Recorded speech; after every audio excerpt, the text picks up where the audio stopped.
Coming up on this episode of the Preston North End Weekend Warm-Up, let's get quizzical with Sean Maguire. Chris Humphrey talks about his time at Preston North End and will tell you all about the golden ticket. All that and so much more on the Preston North End Weekend Warm-Up. Hello and a warm welcome to this episode of the Weekend Warm-Up. Why? Confused because what are we warming up for? Because there's no game now. We're all going to go down and watch London, weren't we, Millwall, and then it's not on now.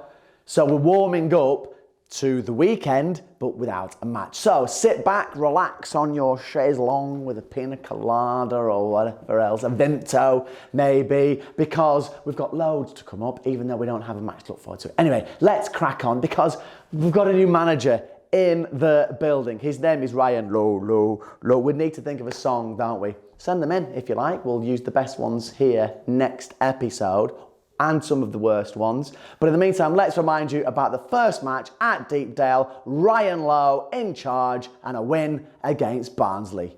Run VT.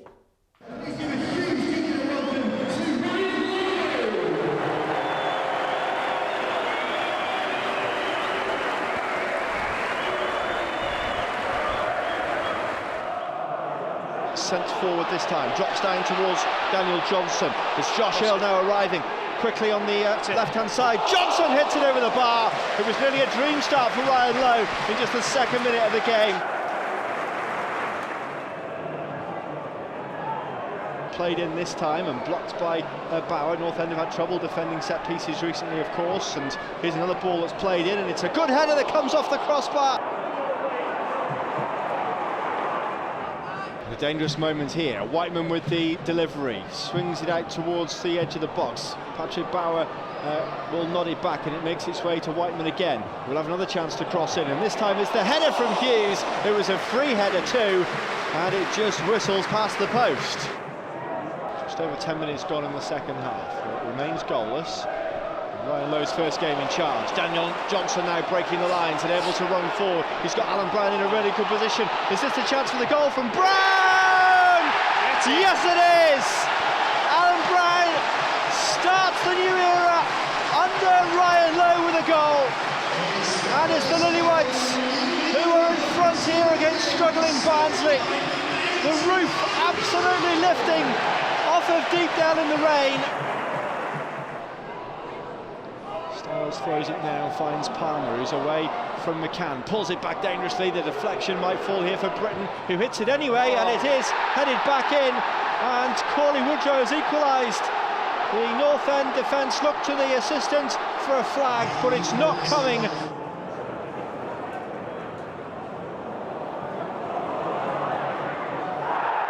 Scott Sinclair is side down there and is going to get a free kick.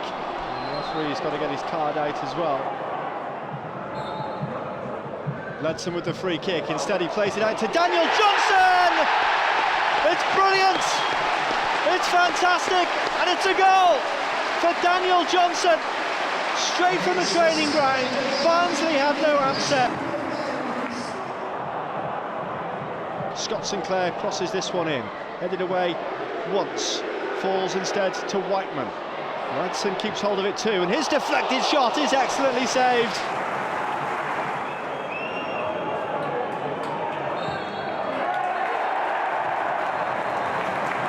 There goes the full-time whistle. It is joy for Lowe in his first game in charge. Ryan Lowe celebrates 3 points here at Deepdale. Preston North End 2, Barnsley 1.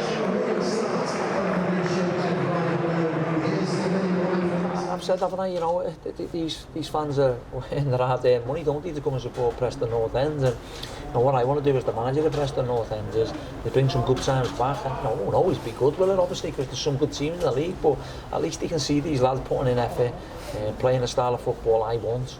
And if they continue to do that, we'll get more fans through the door. So no, it was a nice reception before and a nice reception at the end. And look, ultimately, I'm pleased for the players. Pleased for everyone associated, the board of directors and everyone, and Peter with the results. But more importantly, I'm pleased for the fans as well. Now, before we get into the chat with Sean Maguire, we've got a little bit of a quiz for him. We've also got more news about the golden ticket I'm sure you've been reading about on our social media and official website. We're going to chat with Chris Humphrey. What a nice guy he is. We caught up with him earlier on to talk about his career, talk about playoffs, talk about Simon Grayson, to talk about all sorts of stuff, wearing the mighty number 7 shirt. But we start off, yes, you know it. How are you? Where are you? And what are you doing? Chris Humphrey. Yeah, so I'm sound. I'm good. I'm enjoying. I'm actually enjoying, for the first time since I've retired, I'm enjoying life without playing, shall we say.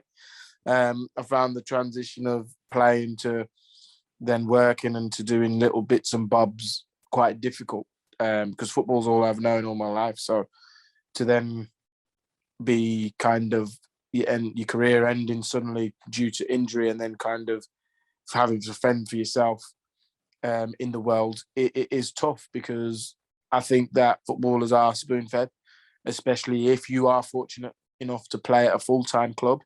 You have the majority of the things done for you. You know, you just go home, you eat your dinner, you sleep, you go to training, everything's done for you there.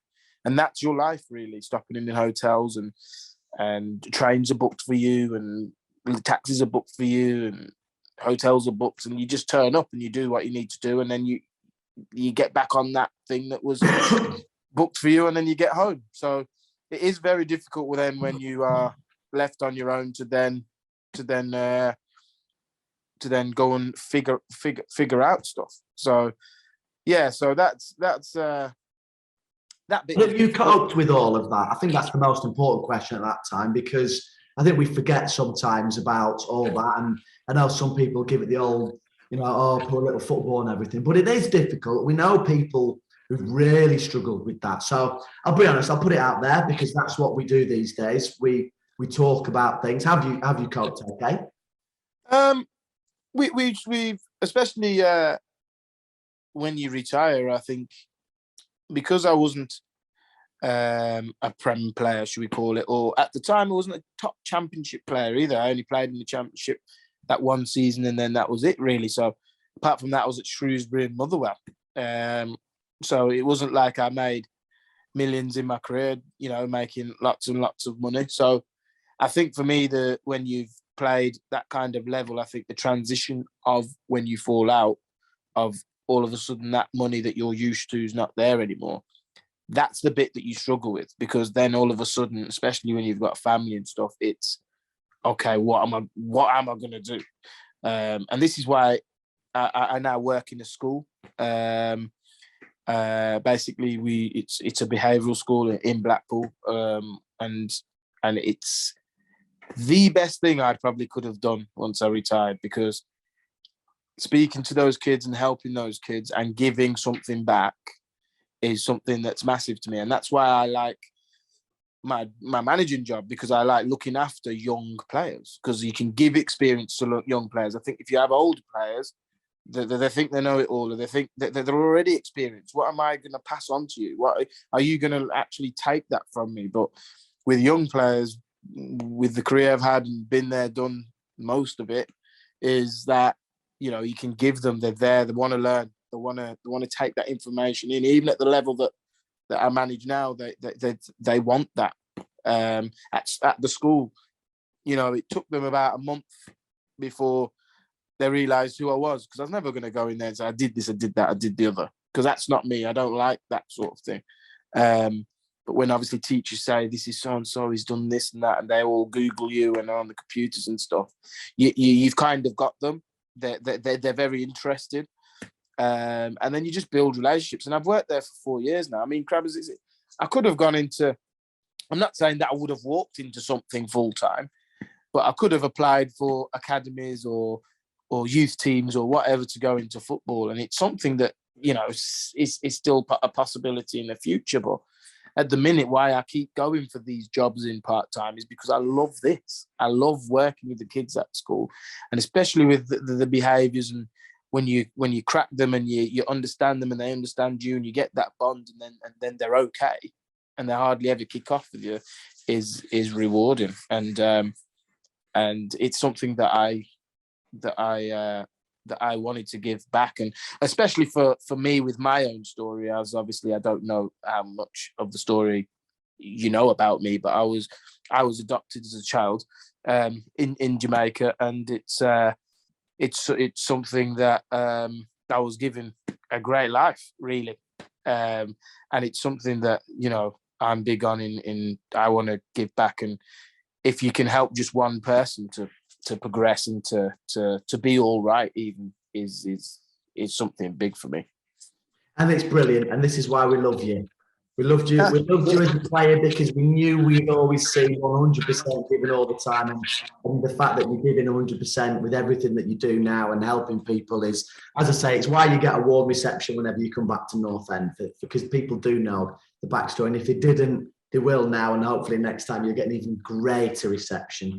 You mentioned coming from Jamaica and mum from Scotland as well, so it's probably eventually gravitating from the Midlands to north of the border. I know you're playing it down before, but you've played in the Europa League, you've played in the top flight up in Scotland as well. Rangers, I think, wanted to sign you at one point. So what made you give up that to come to us?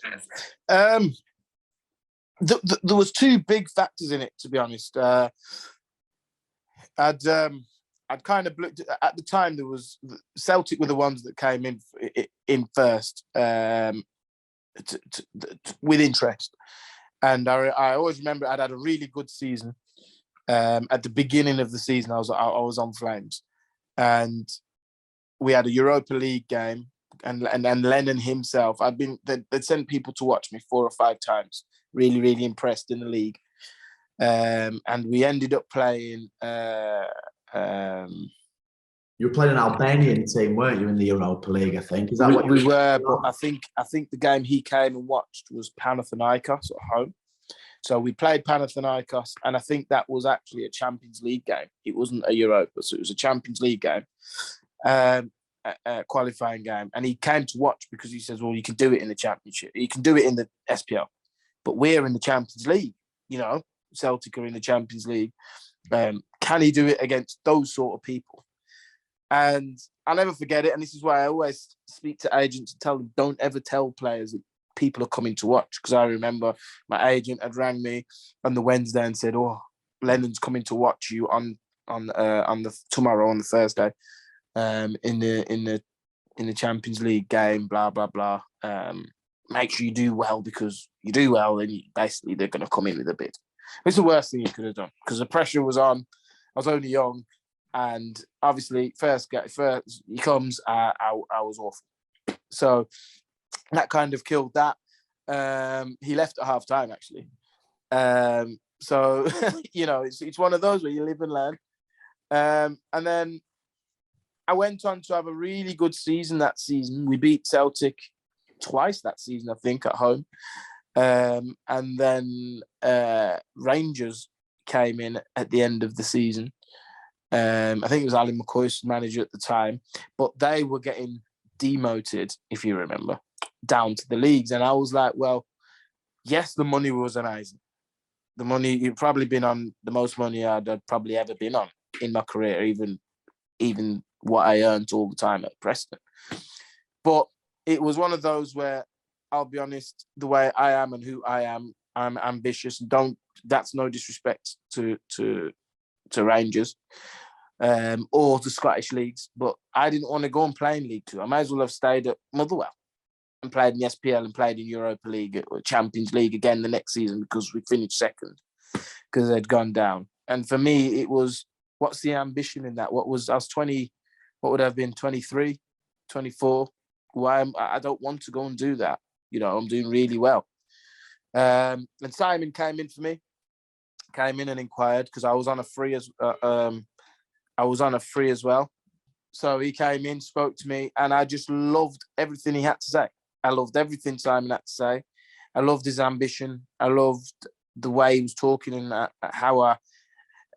and the biggest thing for me was, it wasn't, you're going to come in and you're going to play and you're going to do this and you're going to do that. It was, I want you to come. I want you to prove yourself. I want you to do this. I want you to do that. And it's up to you to get yourself in the team. But what happens with me is if you get into my team and you're doing well, you never get out of it, which I think he proved that. I think we've very rarely ever changed the team when he was involved, unless it was one or two every now and then. And he says, and I like that, because it was a thing of, you've got to go out and earn that. You've got to go out and get that. You've got to go out and do your best to stay there. And that was going to make me a better player than going down and playing in League Two in Scotland. So I chose that. I moved up to Preston. I met everybody. I looked around the ground. I was just like, wow, this is amazing. Not saying that going and looking at Rangers ground and their training facilities wouldn't have been amazing, but it was amazing, good people. And then I very quickly learned, obviously, go to training the first day because this was obviously in the summer, so first day back. First person I bump into is Ian Hume, who is now my bestest friend in football, along with Jermaine Beckford. But Hume is like my guy. He's my go-to guy. And since he's moved to Canada, to be honest, we've kind of like, it's hard to speak as much because of the different time zones and stuff. But he's the first person. Hot tub put in, you know.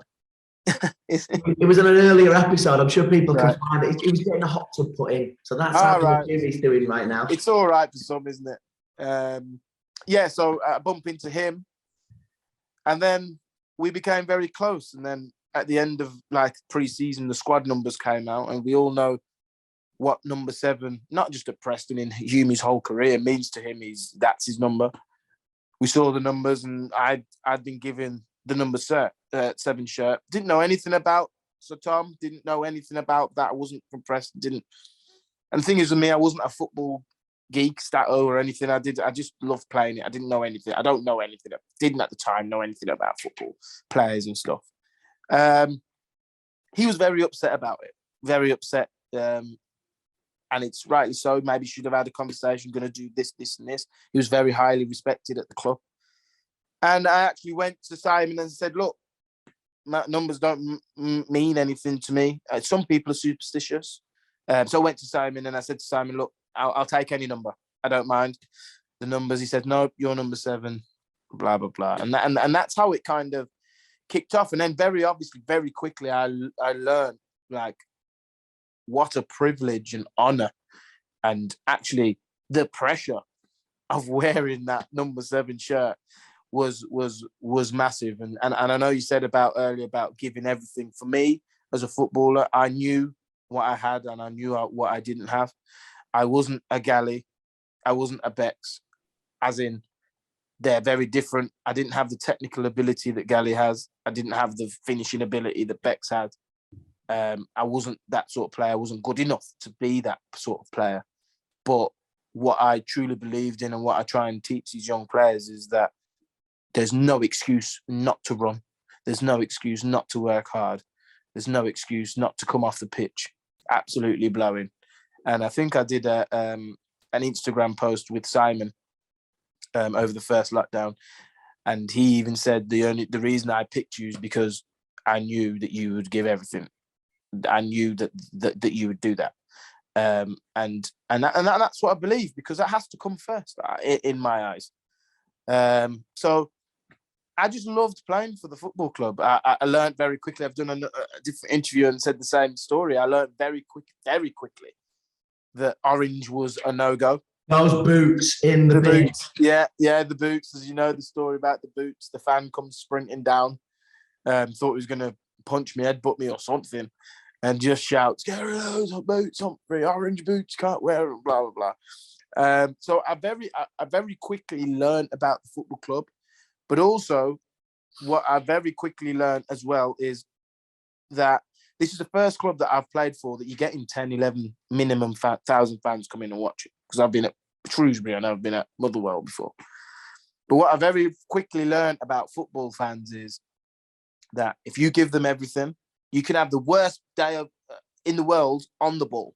What I mean by on the ball is running at people, crossing might be rubbish, over the bar, different things like that. But if you run and you work hard and you tackle and you give them everything in that way, they'll be all right with you. And you just work on and you just kind of work on those little things and like you say, I just, even to now, I was a friend had opened a bar, a soul bar in Preston, and I went there on Saturday, and it still overwhelms me how many people come up and say, "Oh, Humphrey, you can get a picture," or, "I remember you were rapid, you down that wing, but blah blah blah. You got your boots, but get your boots back on." And that's the hardest bit, when people go, "Oh, we could do it. You get your boots back on," and you just want to go, "Oh, I'd want to get my boots. I'll do it tomorrow," but you can't. But yeah, it's just, and it still to this day amazes me. It amazes me that people 5 years down the line are still coming up and asking for a picture or something. Because when you kind of retire, you kind of think, that's it now. That's it done. But I mean, like, these are young kids. They're not like older adults. These are like probably 18. So what, 5 years ago, they'd be 14, 13. So that's when we fall in love with football, though, isn't it? Like, you're the one who shaped our... Not that, I mean, I'm far older than you now, but you know what I mean? In terms of my heroes, when I was that age, I still go and want photographs with. Right, we'll hear the rest of the Chris Humphrey interview later. We'll also hear Sean Maguire's Wonder Quiz, but the golden ticket, what's it all about? Alfie, well, I know that you've been reading on social media and on the club's official website, but Jack Mountain, best name ever, I'm sure you'll agree, is the school provisions officer for the Preston North End Community and Education's Trust. He has had some of the players going into the school to explain to pupils around the area exactly what it means, but we needed Jack, if only just to hear what a fantastic name he's got to explain to us about the golden ticket. Yeah, so the golden ticket, so every single primary school child in Preston and some schools in Southfield that we partner with will get a golden ticket. This entitles them to 2 free match tickets for the Birmingham and Bristol City game when purchased with a discounted adult ticket. Alan Brown and Sean Maguire at Sherwood Primary School on Monday, and we had Sepp Vanderberg and Daniel Johnson at Brindle Gregson Lane on Tuesday. It was great to get the players involved. It helps build that relationship with the schools and some of the children to meet their idols, and also for them to back the campaign and hopefully get more bums on seats in the January games. Yeah, it was brilliant to come out today. See some of the kids smiling and getting some feedback from them, about the weekend, and they were showing interest in the club as a whole. So it was great to hear from them and tell them a little bit more about us as players and as a club, and hopefully we'll see them in the future.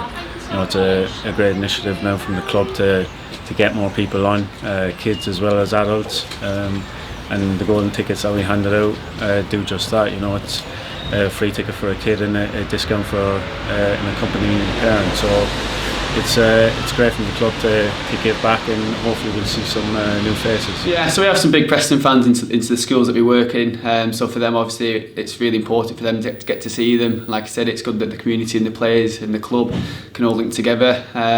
They can come in and give some experiences of how they were at school. It gives the pupils to ask them some questions and hopefully inspire them to hopefully one day maybe get on the detailed pitch as well. Yeah, I mean, I think it's a brilliant thing that we're doing, and I hope that these kids will be able to come to the game and obviously support us, because obviously, as a young kid, this, as a dream of being a footballer, there's nothing better. So yeah, I think it's a brilliant thing that we're doing. Initiatives like this, hopefully, will get them on and bring the families down. Hopefully they enjoy it and hopefully come back beyond the Golden Ticket initiative.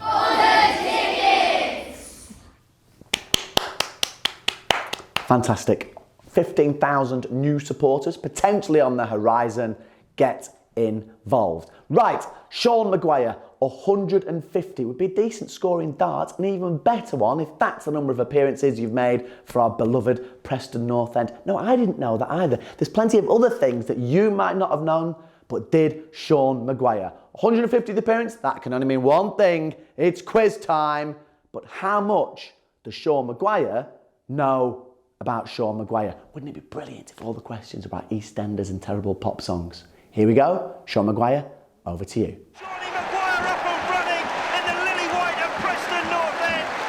Sean Maguire back from injury and back with a goal to put Preston in front. And Preston get the win right at the very end. Start off nice and easy.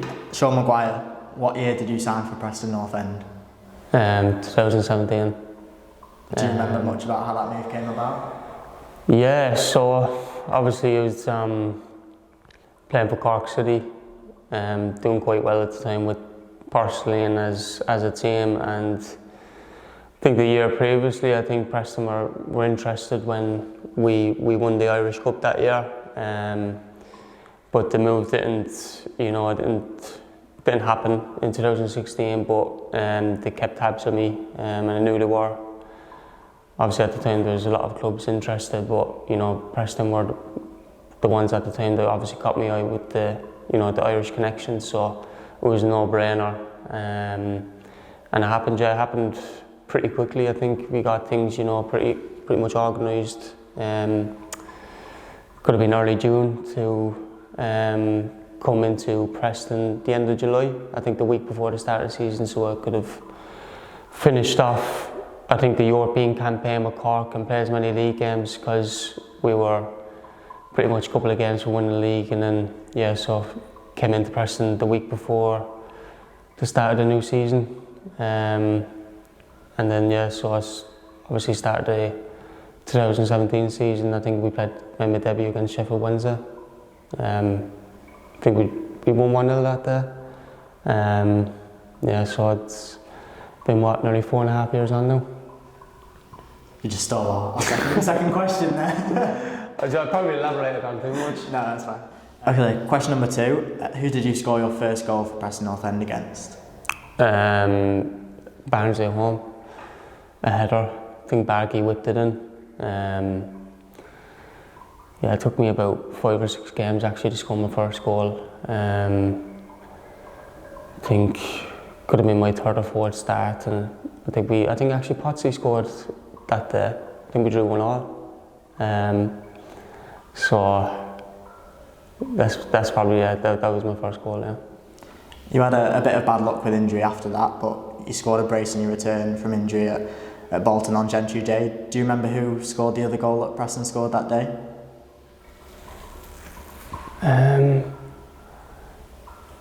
With Barky, yeah. I think it was 1-1 when I came on at the time, and then obviously scored 2 goals. It's obviously the obvious one to my fondest memory of the 150 games I played for Preston. But there's been a lot of good memories for various different reasons. But obviously that's the one that probably stands out the most.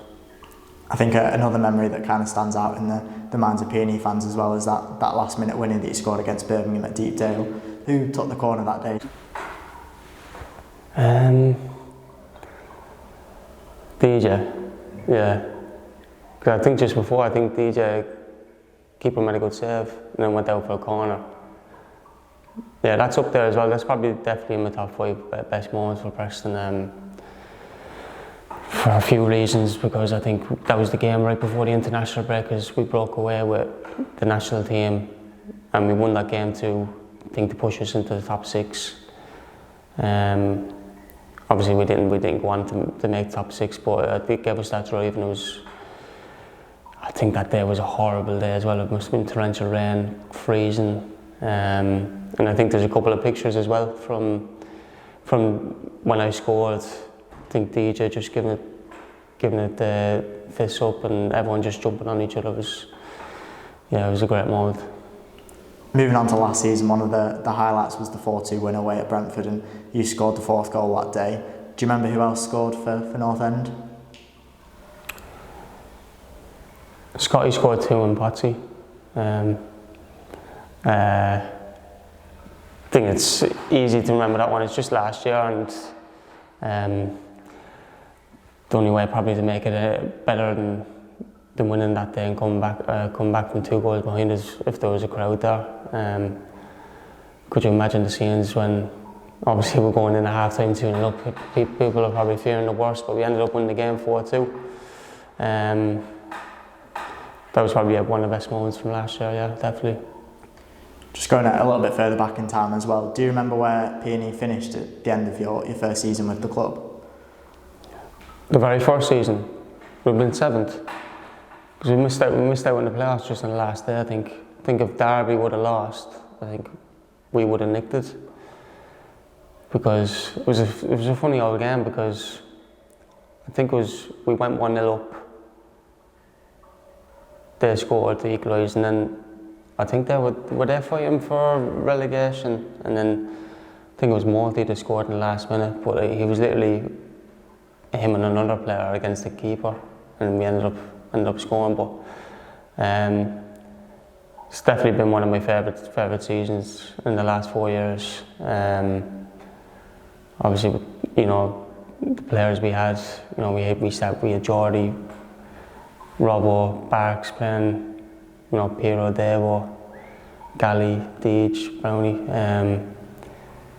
You're probably always going to remember your first season playing in the Championship more so than others. This stands out for a lot of reasons. Obviously, the reason we're talking to you now is because you made your 150th appearance last weekend.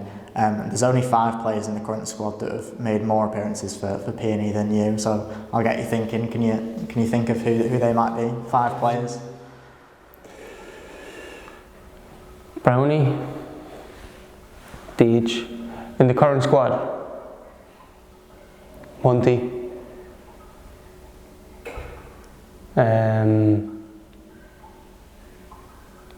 Barks. That's 4.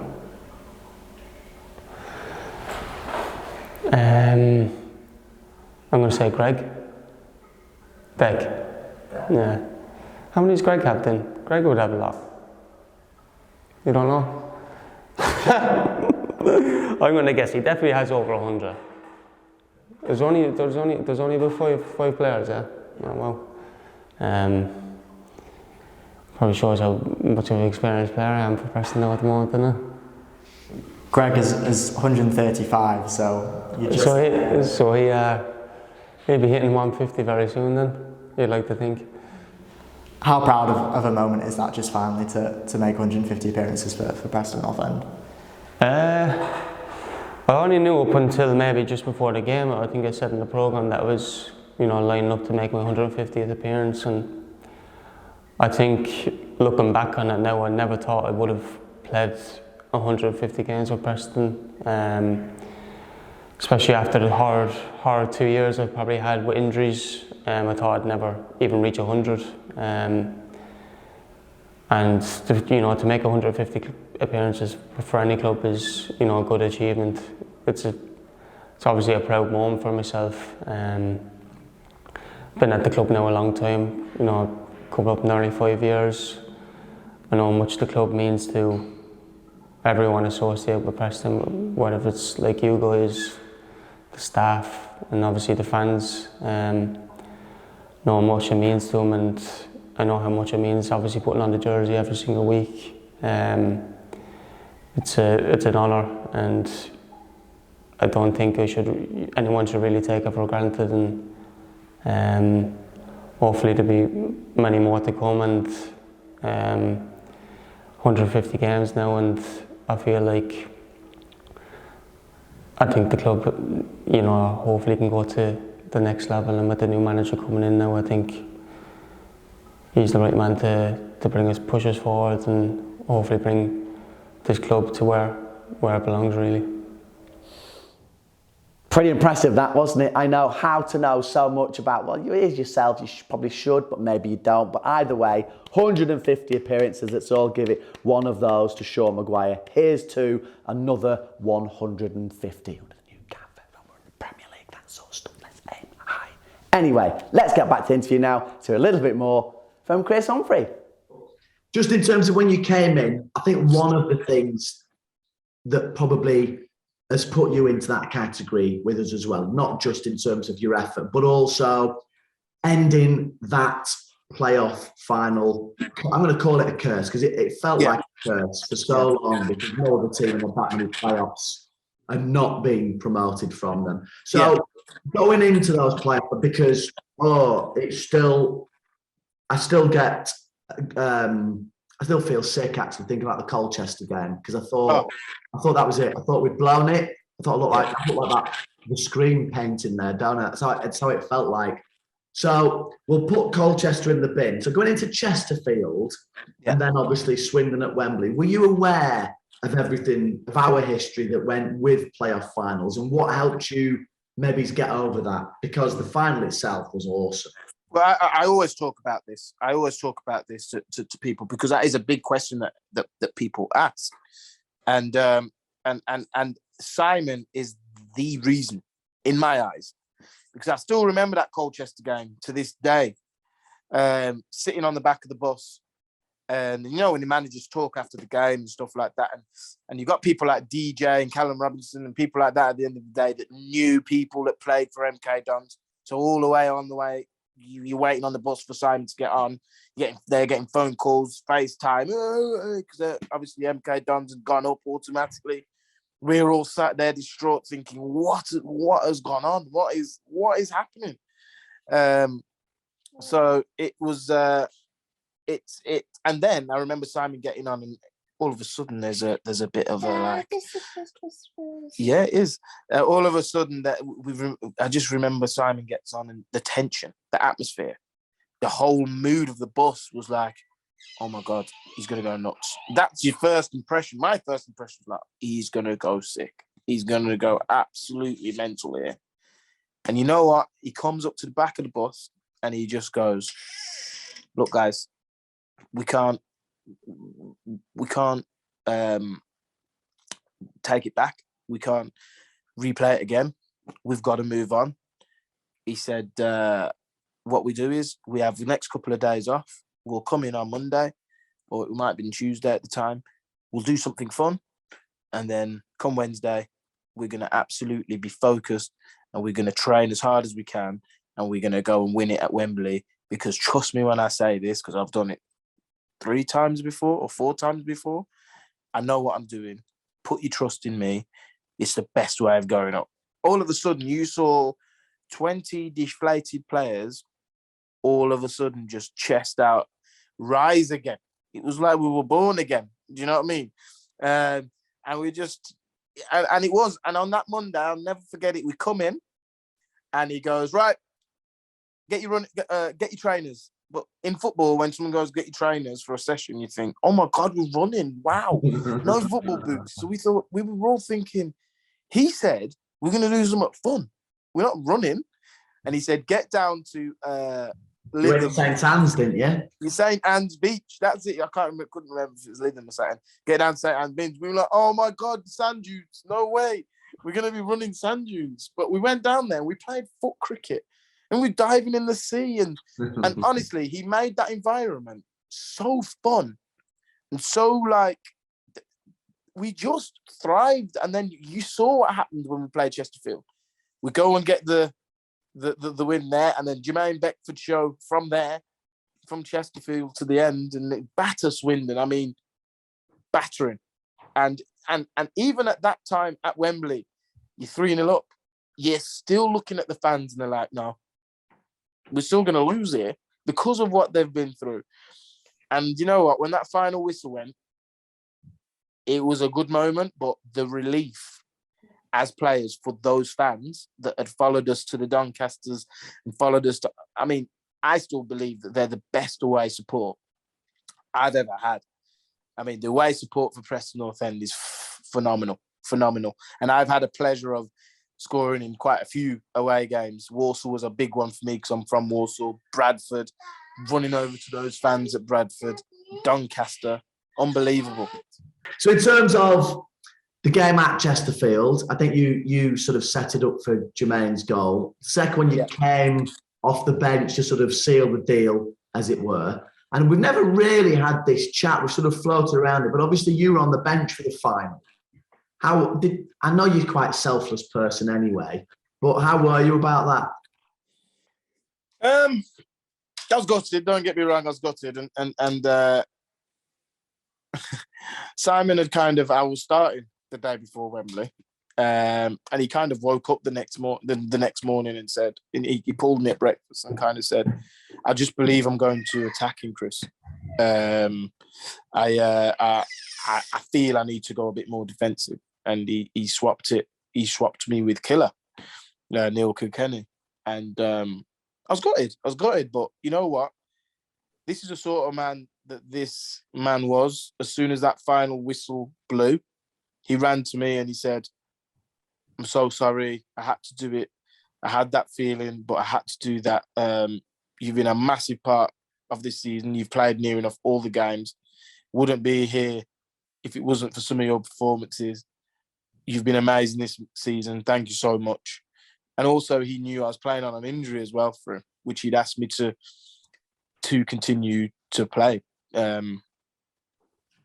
Halfway through the season, and he kind of looked after me and Bex through the season. We didn't really train much due to our injuries that season, and he thanked me for all that. And he just said, you've been a great part of this team, and for me, with the emotion of winning something and getting a promotion, to come over and say that was massive to me. And that just shows you the sort of person that he is. As in, if you're loyal to him and you give him everything, he will show you that exact respect. And I've always believed that in football. I've never really fell out with anyone in football because I believe you give everybody that respect and you get that back.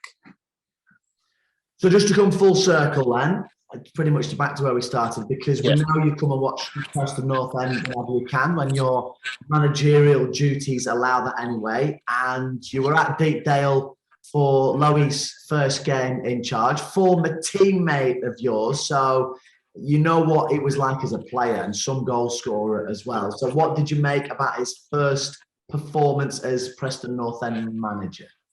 Yeah, well, I was really gutted really that I didn't really get to play with him because he was right at the back end of his career. He was signed on as a player there, but he was literally going through I think it might have been his pro license while he was at Bury. And he did a lot of coaching, like with the strikers and stuff. So it was good. But when you did his sessions, I did quite a lot of his sessions, and you could just tell he was going to be a very good manager one day, or a coach, because he just had the knack of it. He was someone that I actually looked up to. He was someone that I had quite a tough time at Bury, especially with Lee Clark, and he was someone that you could talk to, and someone that would always take you to a side and have that chat. And I found that he's good like that. And I always thought, you know what, he's going to be a good man manager. And obviously his sessions were very good, so he's going to be a good coach. And I think the biggest thing in football right now, especially with the times we're in and everything like that, with the mental health and people are struggling, is the biggest thing for me is you've got to be, I think, in this game now, a very good man manager and be able to know how to look after players on and off the pitch and make sure you're making sure that they're all right and stuff like that. And when you do that, players appreciate that and give you more. And he was very good at that. But also he could lose it as well. Not in a bad way, but I mean, you also had that in your head that actually I don't want to annoy this guy because he could give a rollicking, or he could do that sort of stuff, which is also good, and you need that in football. So yeah, I thought that he had all the packages. He's then again, which we were talking about earlier, he's gone and done the right thing. He's gone off and he's done Bury, and then he's gone and done Southend. Was it Plymouth? He's gone and done Plymouth, and he's got his experience, and now he's got a massive job at Preston North End. I mean, who doesn't want that job? Unless you're a Jose Mourinho or someone like that. He applied. Yeah. But yeah. we wanted Lowy. Yeah, exactly. So he's gone and got a massive job, and I just wish him all the very best, and I hope that he's successful. And next season, I think with the right backing and everything, I really do think that he can put his stamp on things and hopefully do well for the football club. We're thinking Premier League. That's what we're thinking. Well, fans do that. I hope everybody else is thinking Premier League, but that's That's what I'm dreaming of anyway. Chris, first of all, I would say thank you on behalf of all the Preston North End fans for everything you did as a player. And it's always great to see you back in Deepdale. Secondly, I will say well done for managing 3 kids around you as that interview. That was multi-skilling at its highest. And thirdly, on behalf of everybody here at Preston North End and the weekend warm-up, very Merry Christmas to you and all your kin, I think is what we're supposed to say this time of year. No, thank you very much. And the same to you all. Hope you all have a fantastic holiday. Well, it's not really a holiday, is it, over the Christmas period? I tell you what, that is one thing that I am going to enjoy, is that over the Christmas and New Year's, first time I can drink what I want, because we don't play again till the 8th of Jan. So it could be a very dangerous period for me, but it's one where I can really enjoy it. And I hope you guys, I'll hoping to be down there for Boxing Day, bring my little boy with me. And come down and support the lads on Boxing Day. And I hope everybody there has a fantastic holiday and we can get 6 to 9 points over this festive period. Right, that's it. Go on. No, don't go. Actually, wait, come here. Because have you got all your Christmas presents yet? No, me neither. But you can either go to the garage and buy a box of Newbury fruit or something like that, or you get a half-season ticket. That'd be great, because they start on Boxing Day. Just a thought, have a look, mypne.com. Lovely surprise come Christmas Day. Christmas Eve, come back here, subscribe. Where is it? You can see it, I can't see it because everybody's slightly different. Subscribe, like, even if you probably didn't, just pretend, just for you and me. Little thing that we've got, you and me going on there. And before we get to Sheffield United, we'll have one more meet-up, yeah? Like Christmas drinks, Vimtos for you, eggnog for these two, whatever it might be. Bring your own snacks. One more weekend warm-up before Christmas. I'm just trying to make up for the fact that we haven't got again this weekend. So enjoy yourselves, have a lot of fun. Don't forget the half-season ticket thing. And whatever you do, keep the mantra, come on you Whites.